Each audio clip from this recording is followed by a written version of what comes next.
Have you ever heard the word misdemean and wondered if it has anything to do with a misdemeanor? The two sound similar, but their meanings are very different. Let's clear the confusion today. The word misdemean is pronounced mis-di-MEEN. It is a verb, and it means to behave badly, improperly, or in a way that is not appropriate.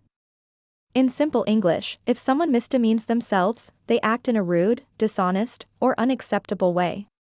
The definition of misdemean is to conduct oneself in an improper or wrong manner. It is not a very common word in everyday conversation, but you may see it in formal writing or older texts. Let's understand it with easy examples. Imagine a student in a classroom who suddenly starts shouting and throwing paper. We could say, the student began to misdemean himself during the lesson. It means he behaved badly. Or think about a public figure who lies during an important speech. Someone might say, he misdemeaned himself by not telling the truth. Again, it shows improper behavior.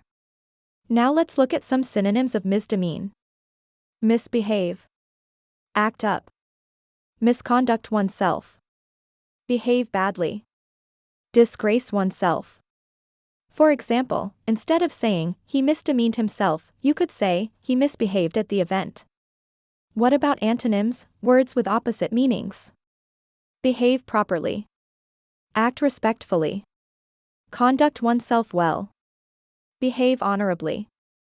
For instance, she conducted herself well during the meeting is the opposite of misdemeaning herself. Here's a short story-style example. During a wedding ceremony, everyone was calm and respectful. But one guest started arguing loudly and insulting others.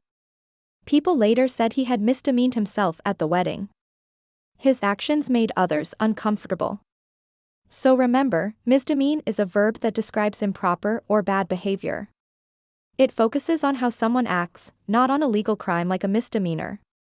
Keep building your vocabulary step by step. Keep learning with Thesaurus Thrive.